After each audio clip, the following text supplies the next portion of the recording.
Hello, mayam ngasi aigi topic asi 5 year plan haibaduni. Masi economics ki topic amani. Adubu polity gasu history gasu mari di adum lainei. Sine aigi brief biodata ni aigi ming bubble kawi Delhi University digi BA program da graduate tawjarapani.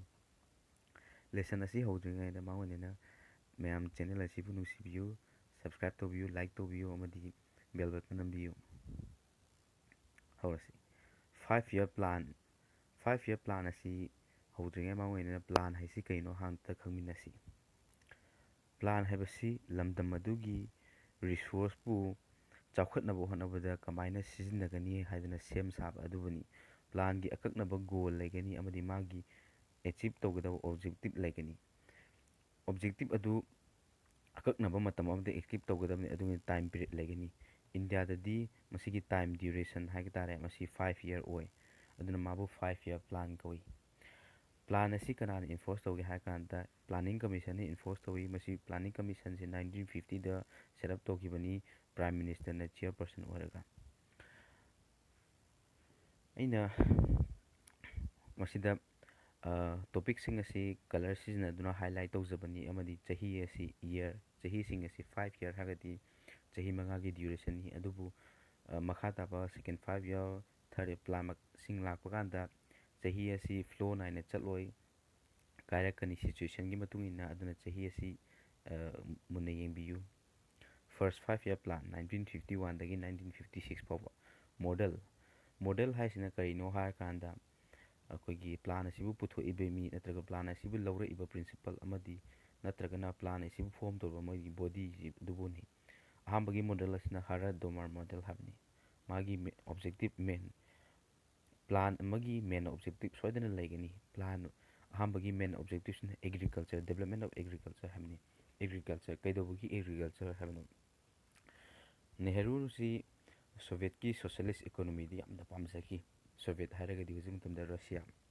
Adu wana industry da changbagi muhutta agriculture da oina khut thaki.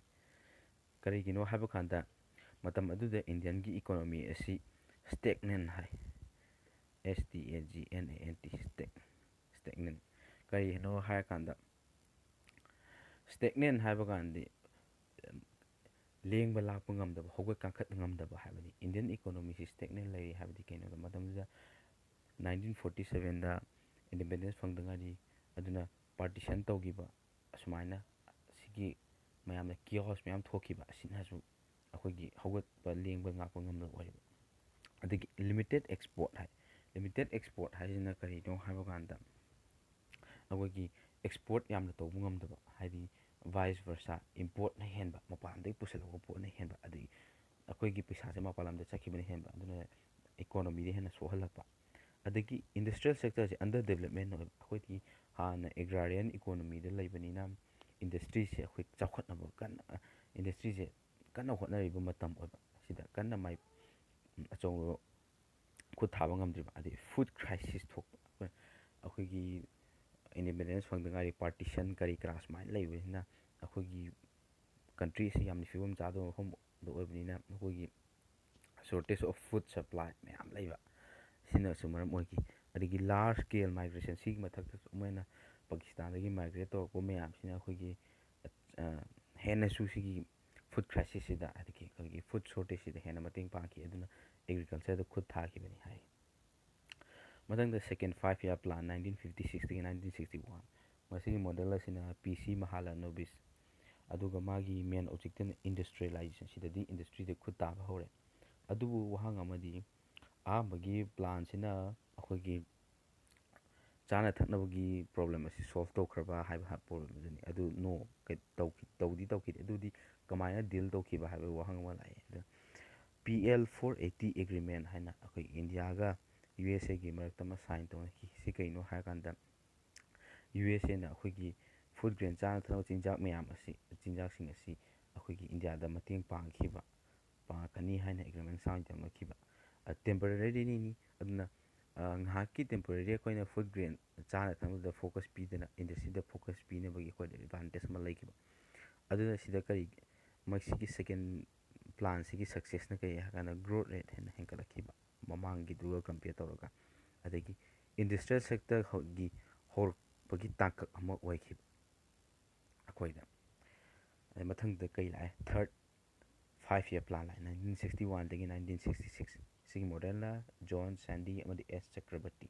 ꯑꯣꯕꯖꯦꯛꯇꯤꯞꯅ ꯀꯩꯅꯣ, self reliant ꯑꯃꯗꯤ self sustain economy, ꯍꯥꯏꯗꯤ ꯏꯁꯥꯅ ꯏꯁꯥꯒꯤ ꯄ꯭ꯔꯣꯕ꯭ꯂꯦꯝꯕꯨ ꯏꯁꯥꯒꯤ solution ꯊꯤꯖꯕ, ꯃꯤꯇꯣꯞꯀꯤ ꯃꯇꯦꯡ ꯌꯥꯎꯗꯅ. Self ꯔꯤꯂꯥꯏꯟꯁꯤ ꯕ꯭ꯔꯣꯗꯂꯤ 3 areasꯇ ꯃꯣꯏꯅ focus ꯄꯤꯈꯤ. Consumer goods. ꯀꯟꯖꯨꯃꯔ ꯒꯨꯗꯁ ꯍꯥꯏꯔꯒꯅ ꯀꯩꯅꯣ ꯍꯥꯏꯕ ꯀꯥꯟꯗ ꯑꯩꯈꯣꯏ ꯀꯟꯖꯨꯃꯔ ꯗꯥꯏꯔꯦꯛ ꯁꯤꯖꯤꯟꯅꯔꯤꯕ ꯄꯣꯠ, ꯍꯥꯏꯗꯤ ꯆꯥꯅꯕꯕꯨ ꯑꯣꯏꯔꯣ, ꯐꯨꯔꯤꯠꯄꯨ ꯑꯣꯏꯔꯣ, ꯒꯥꯔꯤꯕꯨ ꯑꯣꯏꯔꯣ. ꯐꯨꯔꯤꯠ, ꯑꯦꯛꯖꯥꯝꯄꯜ ꯐꯨꯔꯤꯠ ꯑꯁꯤ ꯀꯟꯖꯨꯃꯔ ꯒꯨꯗꯁꯅꯤ, ꯗꯥꯏꯔꯦꯛ ꯑꯩꯈꯣꯏꯅ ꯀꯟꯖꯨꯝ ꯇꯧꯔꯤ. ꯃꯊꯪꯗ ꯀꯦꯄꯤꯇꯦꯜ ꯒꯨꯗꯁ. ꯀꯦꯄꯤꯇꯦꯜ ꯒꯨꯗꯁ ꯍꯥꯏꯔꯀꯥꯟꯗ ꯀꯩꯅꯣ ꯍꯥꯏꯔꯀꯥꯟꯗ ꯑꯩꯈꯣꯏ ꯐꯨꯔꯤꯠ ꯑꯗꯨ ꯁꯥꯔꯛꯏꯕ ꯄꯣꯠꯇꯣ, ꯃꯦꯆꯤꯟꯗꯣ, ꯑꯗꯨꯕꯨ ꯀꯦꯄꯤꯇꯦꯜ ꯒꯨꯗꯁ ꯀꯧꯏ. ꯍꯣꯏ, ꯐꯨꯔꯤꯠ ꯑꯁꯤ ꯐꯤꯗꯒꯤ ꯁꯦꯝꯃꯛꯄꯅꯤ. ꯐꯤꯗꯨꯅ ꯏꯟꯇꯔꯃꯦꯗꯤꯌꯦꯠ ꯒꯨꯗꯁ ꯀꯧꯏ. ꯑꯗꯨ ꯐꯤꯗꯨꯕꯨ ꯐꯨꯔꯤꯠ ꯑꯣꯜꯍꯜꯂꯛꯏꯕ, ꯁꯦꯝꯃꯛꯏꯕ ꯃꯦꯆꯤꯟꯗꯨꯕꯨꯅ ꯀꯦꯄꯤꯇꯦꯜ ꯒꯨꯗꯁ ꯀꯧꯏ. ꯃꯊꯪꯗ ꯇꯦꯛꯅꯣꯂꯣꯖꯤ ꯒꯨꯗꯁ. ꯇꯦꯛꯅꯣꯂꯣꯖꯤ ꯒꯨꯗꯁ ꯍꯥꯏꯕ ꯃꯇꯝꯗꯨꯗ ꯇꯤꯚꯤ, ꯔꯦꯗꯤꯑꯣ ꯂꯝꯗꯝꯁꯤꯗ ꯄꯨꯊꯣꯛꯄ ꯅꯠꯇꯦ, ꯃꯄꯥꯟ ꯂꯝꯗꯒꯤ ꯄꯨꯁꯤꯜꯂꯛꯄ ꯉꯥꯛꯇꯅꯤ. ꯁꯣ ꯂꯝꯗꯝ ꯑꯁꯤꯗ ꯁꯥꯅꯕ ꯀꯟꯅ ꯍꯣꯠꯅꯔꯛꯈꯤꯕ. ꯑꯃꯗꯤ ꯏꯝꯄꯣꯔꯠ ꯁꯕꯁꯇꯤꯇ꯭ꯌꯨꯁꯟ. ꯀꯩꯒꯤꯅꯣ ꯍꯥꯏꯕꯗ ꯑꯩꯈꯣꯏꯅ ꯃꯄꯥꯟ ꯂꯝꯗꯒꯤ ꯍꯦꯕꯤꯂꯤ ꯏꯝꯄꯣꯔꯠ ꯇꯧꯈꯤꯕ ꯄꯣꯠ, ꯐꯣꯔꯦꯟ ꯀꯟꯇ꯭ꯔꯤꯗꯒꯤ ꯍꯦꯕꯤꯂꯤ ꯏꯝꯄꯣꯔꯠ ꯇꯧꯈꯤꯕ ꯄꯣꯠꯁꯤꯡ ꯑꯁꯤ ꯑꯩꯈꯣꯏ ꯂꯝꯗꯝꯁꯤꯗ ꯄꯨꯊꯣꯛꯅꯕ ꯍꯣꯠꯅꯔꯛꯈꯤ. ꯍꯥꯏꯗꯤ ꯑꯩꯈꯣꯏꯅ ꯉꯁꯥꯏꯒꯤ ꯐꯨꯔꯤꯠ ꯁꯥꯕꯗ ꯁꯤꯖꯤꯟꯅꯔꯤꯕ ꯃꯦꯆꯤꯟꯗꯣ ꯑꯩꯈꯣꯏ ꯂꯝꯗꯝꯁꯤꯗ ꯁꯥꯕ ꯅꯠꯇꯦ, ꯑꯗꯨ ꯃꯄꯥꯟ ꯂꯝꯗꯒꯤ ꯄꯨꯁꯤꯜꯂꯛꯄꯅꯤ. ꯑꯗꯨ ꯃꯦꯆꯤꯟꯗꯣ ꯑꯩꯈꯣꯏ ꯂꯝꯗꯝꯁꯤꯗ ꯁꯥꯅꯕ ꯍꯣꯠꯅꯔꯛꯈꯤ.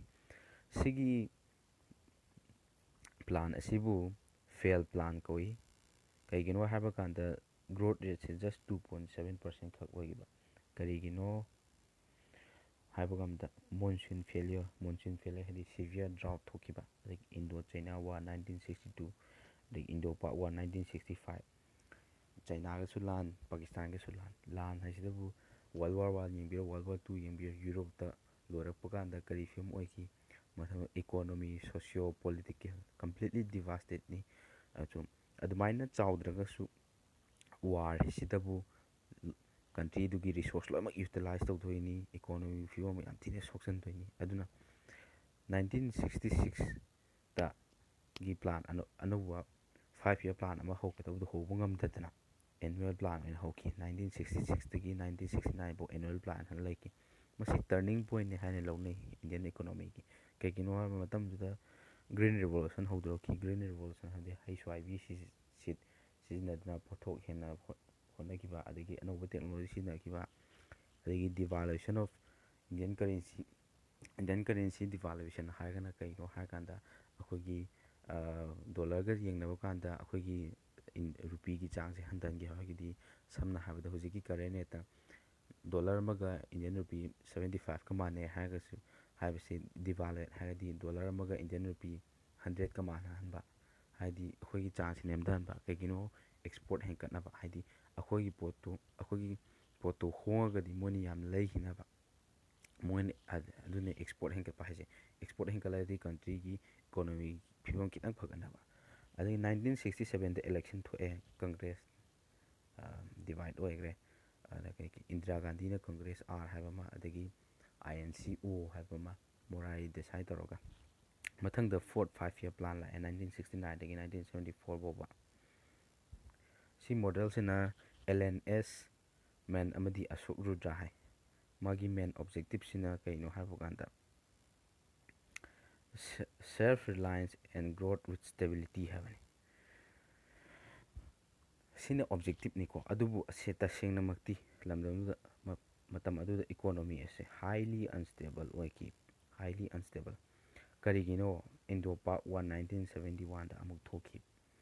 ꯑꯣꯏꯜ ꯈ꯭ꯔꯥꯏꯁꯤꯁ 1970ꯗ ꯗ꯭ꯌꯨ ꯇꯨ ꯁ꯭ꯋꯤꯠꯁ ꯀꯦꯅꯦꯜ ꯈ꯭ꯔꯥꯏꯁꯤꯁ ꯊꯣꯛꯄꯗꯒꯤ. ꯑꯣꯏꯜ ꯈ꯭ꯔꯥꯏꯁꯤꯁ ꯊꯣꯛꯇ꯭ꯔꯤꯉꯩꯗ ꯕꯦꯔꯦꯜ ꯑꯃꯗ $3.5 ꯄꯤꯔꯝꯃꯤ. ꯑꯗꯨꯕꯨ ꯊꯣꯛꯑꯕ ꯃꯇꯨꯡꯗꯗꯤ ꯕꯦꯔꯦꯜ ꯑꯃꯗ $10 ꯄꯤꯔꯦ. ꯑꯣꯏꯜ ꯈ꯭ꯔꯥꯏꯁꯤꯁ ꯍꯥꯏꯁꯦ ꯊꯥꯎꯒꯤ ꯃꯃꯜ ꯍꯦꯟꯒꯠꯂꯒꯗꯕꯨ ꯑꯇꯣꯞꯄ ꯄꯣꯠ ꯆꯩꯁꯤꯡꯒꯤ ꯃꯃꯜ ꯂꯣꯏ ꯍꯦꯟꯒꯠꯂꯛꯀꯅꯤ. ꯊꯥꯎꯒꯤ ꯃꯃꯜꯁꯤꯅ ꯀꯟꯇ꯭ꯔꯤ ꯑꯃꯒꯤ ꯏꯀꯣꯅꯣꯃꯤ ꯐꯤꯕꯝ ꯌꯥꯝ ꯂꯦꯞꯄꯤ. ꯊꯥꯎꯒꯤ ꯃꯃꯜ ꯍꯣꯡꯂꯒꯗꯤ ꯀꯟꯇ꯭ꯔꯤꯗꯨꯒꯤ ꯏꯀꯣꯅꯣꯃꯤ ꯐꯤꯕꯝ ꯐꯅ ꯂꯩ ꯍꯥꯏꯅ ꯂꯧꯅꯩ. ꯑꯗꯨꯕꯨ ꯏꯟꯗꯤꯔꯥ ꯒꯥꯟꯙꯤꯅ ꯁꯤꯒꯤ ꯁꯣꯛꯊꯔꯕ ꯐꯤꯕꯝ ꯑꯁꯤ ꯐꯒꯠꯅꯕ ꯁ꯭ꯇꯦꯞ ꯈꯔ ꯂꯧꯈꯠꯈꯤ. ꯑꯍꯥꯟꯕꯗ ꯅꯦꯁꯅꯦꯂꯥꯏꯖꯦꯁꯟ ꯑꯣꯐ ꯕꯦꯡꯛ ꯍꯥꯏꯅ ꯅꯦꯁꯅꯦꯂꯥꯏꯖꯦꯁꯟ 14 ꯕꯦꯡꯛꯁ ꯅꯦꯁꯅꯦꯂꯥꯏꯖ ꯇꯧꯈꯤ. ꯃꯇꯝ ꯑꯗꯨꯗ ꯕꯦꯡꯛꯁꯤ ꯄꯩꯁꯥ ꯄꯥꯏꯕ ꯕꯤꯖꯤꯅꯦꯁꯃꯦꯟ ꯍꯥꯏꯗꯤ ꯄ꯭ꯔꯥꯏꯚꯦꯠ ꯁꯦꯛꯇꯔꯅ ꯄꯥꯏꯁꯤꯜꯂꯒ ꯂꯩꯔꯝꯃꯤ. ꯑꯗꯨ ꯃꯥꯅ ꯄꯕ꯭ꯂꯤꯛ ꯁꯦꯛꯇꯔ ꯑꯣꯟꯊꯣꯛꯈꯤ, ꯍꯥꯏꯕꯗꯤ ꯂꯥꯏꯔꯕꯁꯤꯡꯒꯤꯁꯨ ꯕꯦꯡꯛꯀꯤ ꯀꯥꯟꯅꯕ ꯐꯪꯍꯟꯈꯤ, ꯑꯃꯗꯤ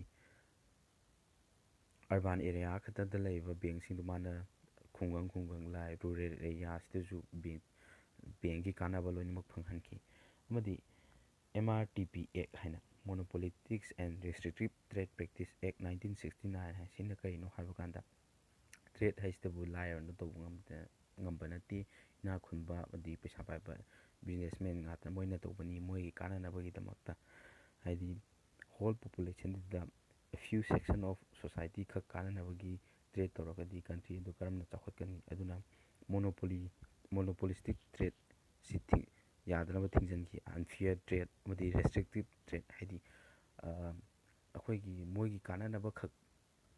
ꯃꯣꯏꯒꯤ ꯀꯥꯟꯅꯒꯗꯕ ꯄꯣꯠꯈꯛ ꯇ꯭ꯔꯦꯗ ꯇꯧꯕ ꯑꯗꯨ ꯊꯤꯡꯖꯤꯟꯈꯤ. ꯑꯃꯗꯤ ꯁꯤꯒꯤ ꯑꯦꯛꯁꯤꯒꯤ ꯃꯇꯨꯡ ꯏꯟꯅ ꯍꯥꯏꯗꯤ ꯑꯣꯄꯟ ꯑꯣꯏꯊꯣꯛꯅꯕ, ꯃꯌꯥꯝꯒꯤ ꯄꯕ꯭ꯂꯤꯛꯀꯤ ꯀꯥꯟꯅꯅꯕ ꯑꯣꯏꯅ ꯁꯦꯝꯃꯛꯈꯤ.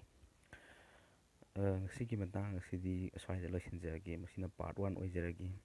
ꯚꯤꯗꯤꯑꯣ ꯑꯁꯤ ꯃꯇꯦꯛ ꯃꯇꯦꯛ ꯁꯦꯝꯖꯒꯦ ꯇꯧꯕꯅꯤ, ꯍꯥꯏꯕꯗꯤ ꯌꯥꯝ ꯁꯥꯡꯉꯒꯗꯤ ꯕꯣꯔꯤꯡ ꯑꯣꯏꯒꯗ꯭ꯔꯥ ꯈꯟꯖꯕꯗꯒꯤ ꯃꯊꯪꯒꯤ ꯃꯈꯥ ꯇꯥꯕ ꯄ꯭ꯂꯥꯟꯁꯤꯡꯅ ꯃꯊꯪꯒꯤ ꯄꯥꯔꯠꯁꯤꯡꯗ ꯁꯦꯝꯖꯔꯒꯦ.